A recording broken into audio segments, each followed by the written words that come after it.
Good morning प्यारे छात्रों। आज फिर आपके लिए 10th क्लास का साइंस का लास्ट ईयर पेपर यानी कि 2024 का पेपर सेट आई के लेके आया हूँ। इससे पहले पिछले वीडियो में 2 लेक्चर इसके कवर कर लिए हैं। आज हम तीसरे लेक्चर कवर करूँगा।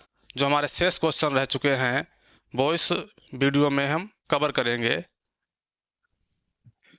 तो देखिए 2024 के साइंस के पेपर में MCQ क्वेश्चन करवा दिए थे फर्स्ट वीडियो में, और सेकेंड वीडियो में फिजिक्स के न्यूमेरिकल करवा दिए थे। आज हम इसके थर्ड वीडियो में जो है केमिस्ट्री के जो है क्वेश्चन को सॉल्व करेंगे। ठीक है,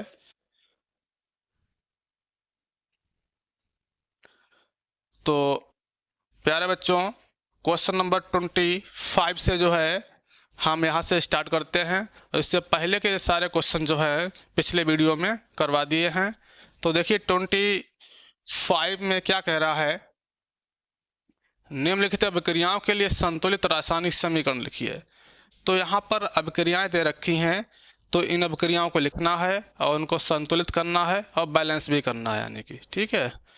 तो पहली रिएक्शन है लेड नाइट्रेट को गर्म करने पर। ठीक है, तो देखिए लेड नाइट्रेट को गर्म किया जाता है, तो लेड नाइट्रेट का सूत्र हमारा क्या होगा, Pb। ठीक है, Pb लेड होता है और NO3 होता है नाइट्रेट ग्रुप। Pb की जो बैलेंसी लेड की बैलेंसी 2 होती है, नाइट्रेट ग्रुप की जो है बैलेंसी 1 होती है, यानी कि नाइट्रेट ग्रुप पर जो है नेगेटिव चार्ज हमारा -1 होता है और लेड पर 2 पॉजिटिव चार्ज होते हैं। तो इसकी बैलेंस इस पर आ जाती है, इसीलिए 2 आ जाएगा यहाँ पर। इसकी बैलेंस जो कितनी होती है, -1 होती है, जो लिखी नहीं जाती है। तो इसको हम क्या करेंगे, गर्म करेंगे। ये हीट का सिंबल बना दिया है। ठीक है, तो हमारा क्या प्राप्त होगा, PbO प्राप्त होगा प्लस NO2 प्लस O2। जब लेड नाइट्रेट को गर्म किया जाता है तो लेड ऑक्साइड, नाइट्रोजन डाइऑक्साइड और ऑक्सीजन गैस प्राप्त होते हैं। अब इस रिएक्शन को बैलेंस करना है।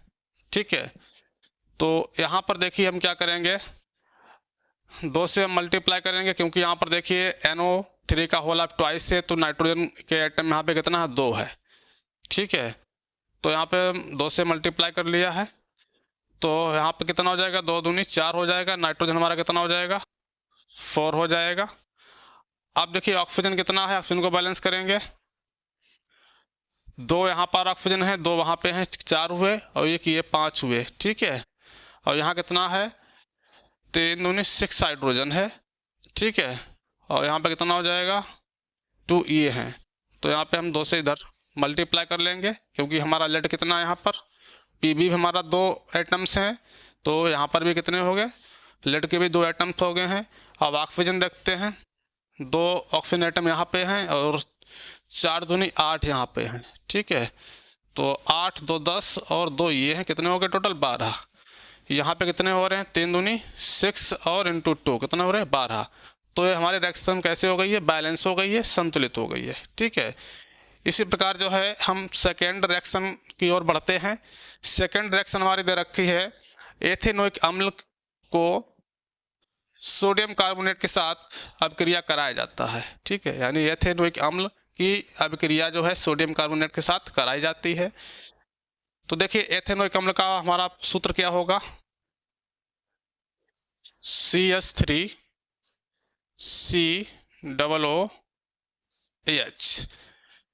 इसका IUPAC नाम बच्चों दे रखा है एथेनोइक अम्ल, और एसिटिक अम्ल भी होता है। ठीक है, सिरके में पाया जाता है। तो इसकी अभिक्रिया जो है सोडियम कार्बोनेट से करवाना है। तो सोडियम कार्बोनेट कितना होता है, फार्मूला Na2CO3। ठीक है, फार्मूला कैसे लिखते हैं, तो यहाँ पर देखिए सोडियम जो होता है, सोडियम के ऊपर हमारा कितना चार्ज होता है, +1 होता है, और CO3 पर डबल नेगेटिव होता है। जब दोनों चार्ज को मिलाते हैं, इसकी देखिए नेगेटिव में 2 बैलेंसी है, इसकी कितनी है, 1 है। तो यहाँ पर देखिए इसकी बैलेंस इस पर जाएगी और इसकी बैलेंस इस पर आ जाती है, तो यानी ठीक है कितना हो जाएगा, 2 नेगेटिव है तो 2 आ जाएगा, और यहाँ पे +1 जो होता है लिखा नहीं जाता है। ठीक है, यानी 2CO3। इसी तरीके से यहाँ पर जो है एसिटिक एसिड का होता है, ठीक है। एसिटिक एसिड में ये देखिए CH3COO नेगेटिव, ठीक है, एसीटेट आयन होता है, ठीक है। ये कार्बोनेट आयन होता है, ये कौन सा होता है, एसीटेट आयन होता है। और H हमारा कितना होता है, प्लस होता है, इसीलिए दोनों ये मिलकर क्या बना देते हैं, एसिटिक एसिड बना देते हैं, CH3COH, ठीक है। तो देखिए इसको हम, ठीक है, रिएक्शन करवाने पर देखिए क्या प्राप्त होगा। यहां से लिख रहे हैं CH3COONA plus CO2 plus H2O, ठीक है। तो इस तरीके से जो है बैलेंस कर लेंगे इसको। 2 एटम है यहाँ पे, उधर 2 से गुणा कर देंगे, उधर भी हम क्या कर देंगे, 2 से मल्टीप्लाई कर देंगे। तो इस तरीके से देखिए एसीटेट आयन हमारा सोडियम आइटम कितना 2 है, तो यहाँ पर सोडियम आइटम 2 हो गया है, लेकिन एसीटेट आयन यहाँ पे हमारा 2 हो रहा है, तो इसलिए हम क्या करेंगे, इधर 2 से हम गुणा कर देंगे, ठीक है। तो इधर हमारा कितना बचेगा, आपका CO2 हो जाएगा और वाटर निकल जाएगा, ठीक है। देखिए नेक्स्ट रिएक्शन पे पहुंच रहे हैं। नेक्स्ट हमारी रिएक्शन क्या है, जिंक की सिल्वर नाइट्रेट के साथ अभिक्रिया, ठीक है।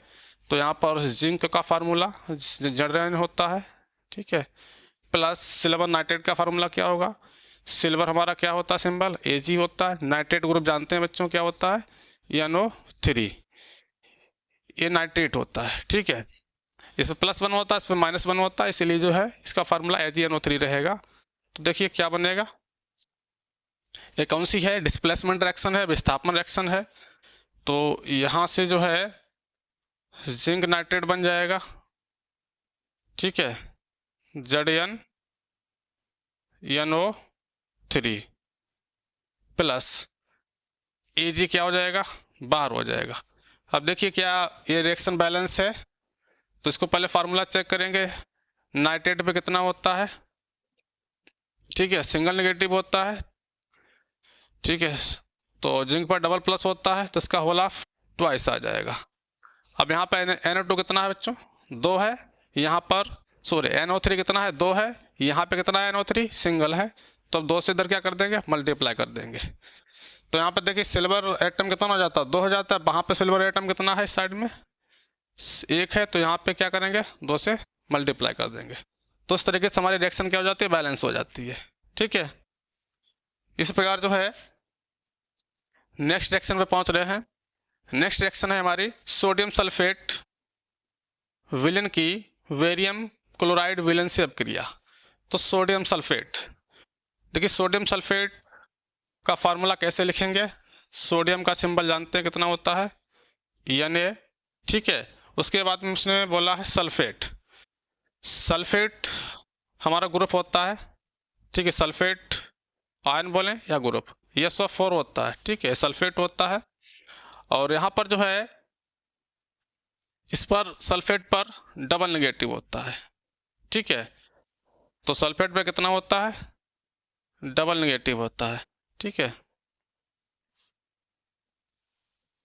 तो SO4 जैसे बताया है, सल्फेट पर डबल नेगेटिव होता है, सल्फेट ग्रुप होता है, सल्फेट आयन होता है।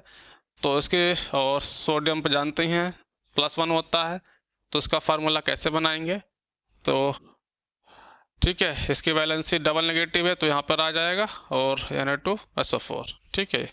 तो ये 2 यहाँ पे आ जाएगा, ठीक है, Na2SO4 सोडियम सल्फेट हो गया। बेरियम क्लोराइड, अब देखिए बेरियम का सिंबल क्या होता है, Ba क्लोराइड, ठीक है, Cl, ये क्लोराइड होता है। क्लोराइड पर -1 चार्ज होता है, बेरियम पर +2 होता है, इसलिए इसका चार्ज या इसकी बैलेंसी किस पर आएगी, इस पर आएगी, ठीक है। और इसकी बैलेंसी -1 होती है, वो लिखी नहीं जाती है, ठीक है। तो देखिए क्या होता है। अब यहाँ पे देखिए डबल डिस्प्लेसमेंट रिएक्शन है, यह द्विविस्थापन अभिक्रिया है। यहाँ पर आयनों का क्या होगा, आपस में एक्सचेंज होगा, आदान प्रदान होगा।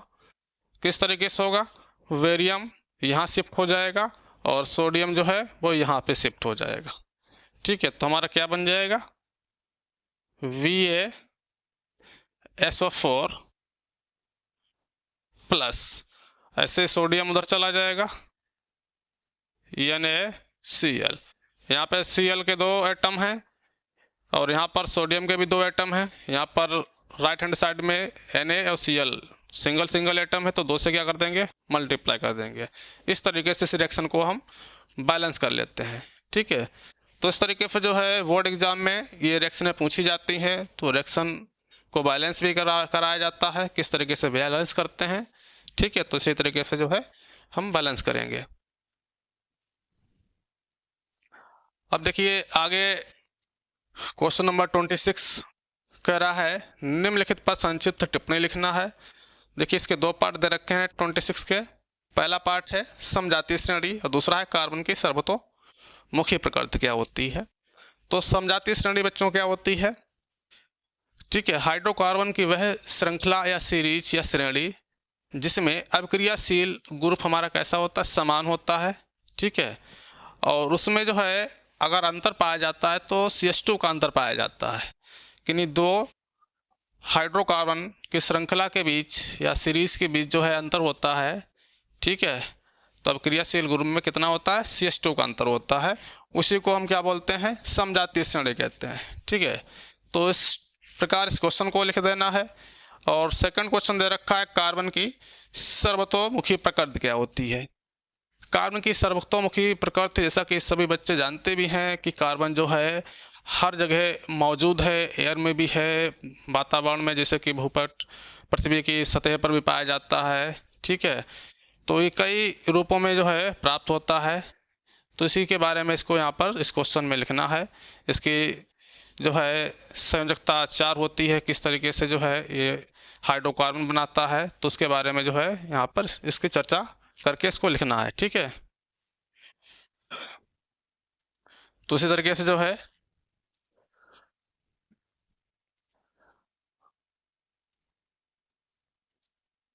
क्वेश्चन नंबर 27 की ओर बढ़ रहे हैं। तो क्वेश्चन नंबर 27 का कह रहा है निम्नलिखित यौगिकों के IUPAC नाम लिखिए। तो यहाँ पर यौगिकों के हमें क्या लिखना है, IUPAC नाम लिखना है। ठीक है, देखिए पहला दे रखा है CH3COOH। ठीक है, तो देखिए वैसे इसका जो है एसिटिक एसिड भी नाम होता है। तो IUPAC नाम लिखने से पहले हम कुछ ग्रुप यहाँ पहचानेंगे। ठीक है, देखिए COOH ग्रुप कौन सा होता है। ठीक है, वैसे तो कार्बोक्सिलिक ग्रुप इसको बोलते हैं। जो COSO ग्रुप होता है हमारा कार्बोक्सिलिक ग्रुप होता है। ठीक है, कार्बोक्सिलिक ग्रुप। ठीक है, और IUPAC नाम लिखने से पहले कुछ रूल भी इसके पता होने चाहिए, जिससे जो है कोई भी हाइड्रोकार्बन या कार्बनिक कंपाउंड दे रखा है उसके आसानी से उसका IUPAC नाम हम लिख सकते हैं। कार्बोक्सिलिक समूह बोलते हैं इसको। ठीक है, ऐसे आप देखिए अगर ये किसी भी कार्बनिक यौगिक के लास्ट में अगर दे रखा है तो IUPAC नाम लिखते समय तो उसके अंत में क्या लगाते हैं, ठीक है, OH लगा देते हैं। क्या लगा देते हैं, OH लगा देते हैं। ठीक है, ऐसे और भी ग्रुप होते हैं, एल्डिहाइड ग्रुप होता है। ठीक है, अल्कोहल ग्रुप होता है और CO कीटोन ग्रुप होता है, ईथर ग्रुप होता है। तो ये सब यहाँ पे ग्रुप दे रखे हैं। एल्डिहाइड ग्रुप में क्या लगाते हैं IUPAC में, अल का प्रयोग करते हैं। ठीक है, और इसमें जो है OH जो हाइड्रोक्सी ग्रुप होता है या अल्कोहल ग्रुप होता है, इसमें क्या लगाते हैं, ऑल लगाते हैं। ठीक है, और इसके CO ग्रुप में कीटोन ग्रुप में क्या लगाते हैं IUPAC में, ऑन लगाते हैं। ठीक है, और ये कौन सा ग्रुप दे रखा है, ऑक्सी, ऑक्सी में लगा देते हैं। ये हमारा कौन सा ग्रुप होता है, ईथर ग्रुप होता है। ठीक है, बाकी जो है अगर कोई एक्स दे रखा है तो वहाँ पर जो है क्लोरो है, ब्रोमो है, आइडो है, इस तरीके से जो है वहाँ पे हम प्रयोग करेंगे। ठीक है,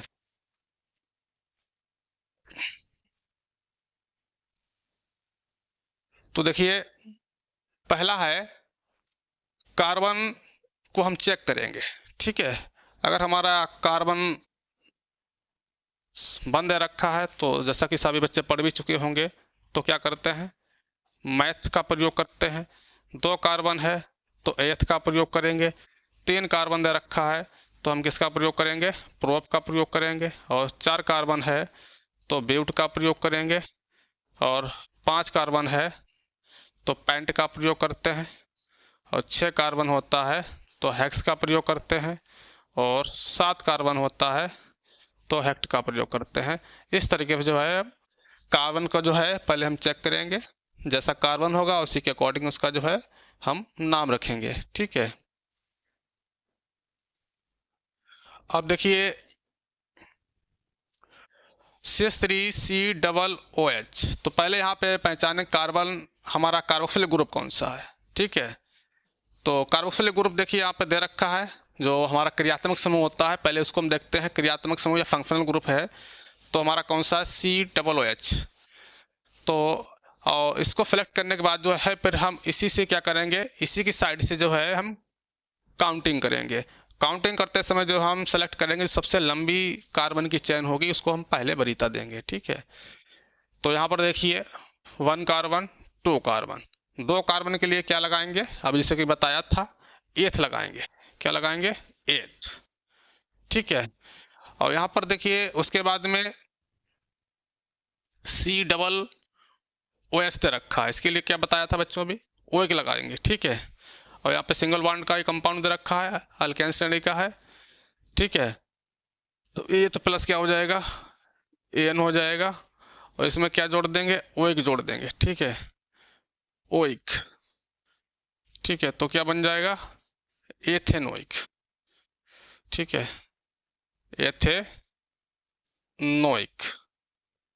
एथेनोइक अम्ल। तो इसका IUPAC नाम क्या होगा बच्चों, एथेनोइक अम्ल होगा। इसी तरीके से देखिए सेकंड हमारा दे रखा CH3CH2CH2Cl। ठीक है, इसका देखिए IUPAC नाम लिखेंगे। तो यहाँ पर सबसे पहले क्या करेंगे, कार्बन को काउंट करेंगे 1 2 3। ठीक है, तो यहाँ पर 3 कार्बन है और ये किस श्रेणी का बिलोंग कर रहा है। ठीक है, ये अल्केन श्रेणी को बिलोंग कर रहा है, जिससे कि हाइड्रोकार्बन से हम पढ़ चुके हैं। अल्केन होता है, एल्कीन होता है, अल्काइन होता है। तो यहाँ पर देखिए इसमें कौन सा बॉन्ड होगा, कार्बन कार्बन के बीच में सिंगल बॉन्ड होगा जो अल्केन होता है। ठीक है, अल्केन, अल्केन का सामान्य सूत्र बताया था H2N CnH2n+2 होता है। इसमें हमेशा कार्बन कार्बन के बीच में सिंगल बॉन्ड पाया जाता है। और एल्कीन में, ठीक है, इसका सामान्य सूत्र जो होता है CnH2n होता है और इसमें कार्बन कार्बन के बीच में जो है डबल बॉन्ड पाया जाता है। इसी प्रकार एल्कीन एल्काइन में जो होता है, एल्काइन का सामान्य सूत्र CnH2n-2 होता है और इसमें जो है कार्बन कार्बन के बीच में ट्रिपल बॉन्ड पाया जाता है। ठीक है, तो यहाँ पर देखिए सिंगल बॉन्ड है। ठीक है, अल्केन श्रेणी का हमारे पास अगर कंपाउंड रखा है तो एन लगाएंगे। IUPAC में क्या लगाते हैं इस तरीके से, तो इसमें लगा देंगे AN। इसमें क्या लगाएंगे, इन लगाएंगे, डबल बॉन्ड दे रखा है।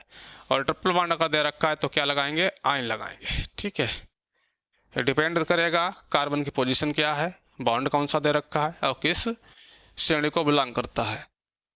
तो यहाँ पर देखिए Cl है तो Cl के लिए क्या लगा देंगे, क्लोरो लगाएंगे। Br होता तो Br के लिए ब्रोमो लगाते, I के लिए आयोडो लगाते। तो यहाँ पर जो है तो क्लोरो देखिए पोजीशन क्या रहेगी, काउंटिंग 10 करेंगे तो 1 क्लोरो। ठीक है, तो उसका नाम हो जाएगा 1 क्लोरो प्रोपेन। ठीक है, तो 1 क्लोरो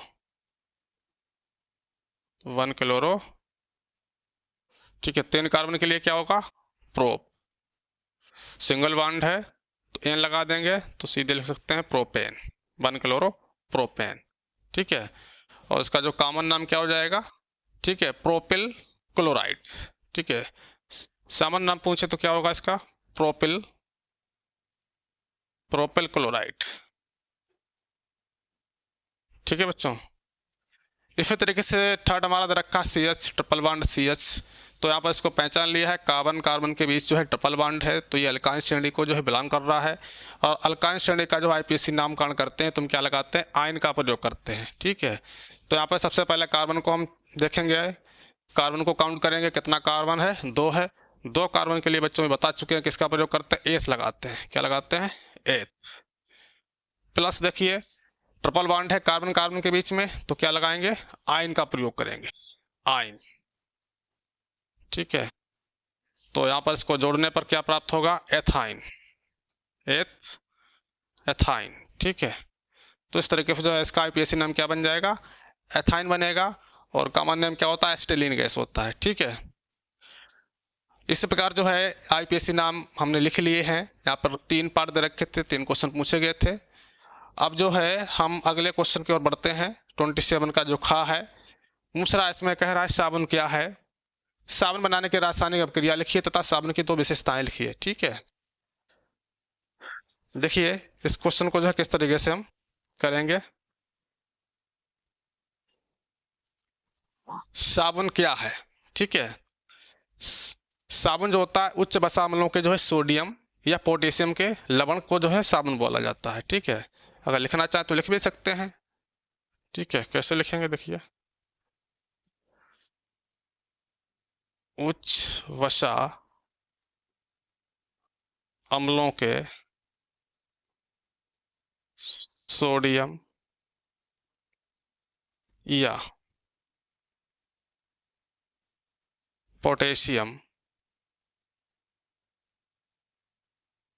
लवण को या लवणों को साबुन कहते हैं, साबुन कहते हैं। ठीक है, तो साबुन के बारे में हो गई, साबुन क्या है तो केवल इतना ही लिखना है। साबुन जो होता है उच्च वसा अम्लों के जो सोडियम और पोटेशियम लवण होते हैं, या उच्च वसा अम्लों के सोडियम और पोटेशियम लवण को ही साबुन कहा जाता है। अब देखिए साबुन बनाने की रासायनिक विधि इसने पूछी है, रासायनिक अभिक्रिया लिखना है। तो पहले देखिए इस साबुन का जो है बनाने के लिए हम पहले वसा अम्लों का प्रयोग करेंगे। ठीक है, तो देखिए किस तरीके से बनाते हैं, CH2O CO C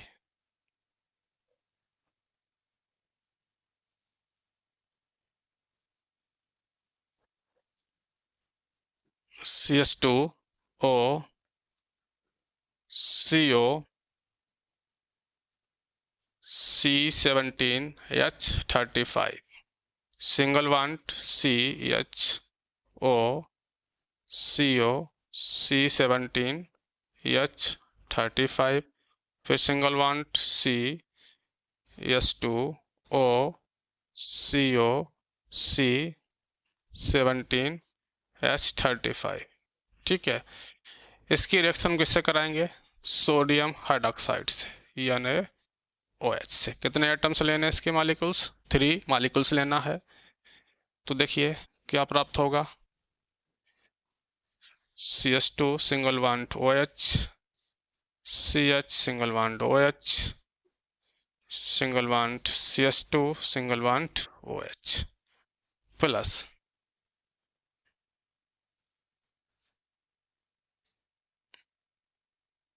C17H35 COONA। तो इस तरीके से जो है साबुन को बनाने का जो है रिएक्शन उसने पूछा है, अभिक्रिया लिखिए। तो इस तरीके से इसकी अभिक्रिया को हम लिखेंगे और साबुन की परिभाषा जो पहले बता चुके हैं किस तरीके से लिखेंगे, और उसकी इस अभिक्रिया को हम लिख देंगे। इस तरीके से हमारा क्वेश्चन जो है सॉल्व हो जाएगा। ठीक है, इसी सीरीज को बढ़ाते हुए अब जो है अथवा में क्वेश्चन दे रखे हैं। अथवा में कह रहा है, पहला है का ऊष्माक्षेपी एवं ऊष्माशोषी अभिक्रिया स्पष्ट कीजिए।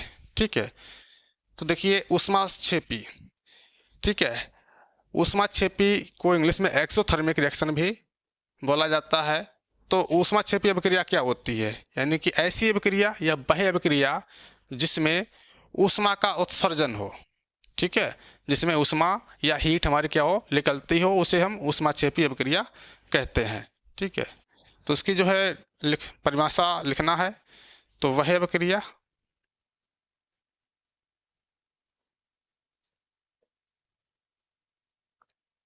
वह अभिक्रिया जिसमें अभिक्रिया के दौरान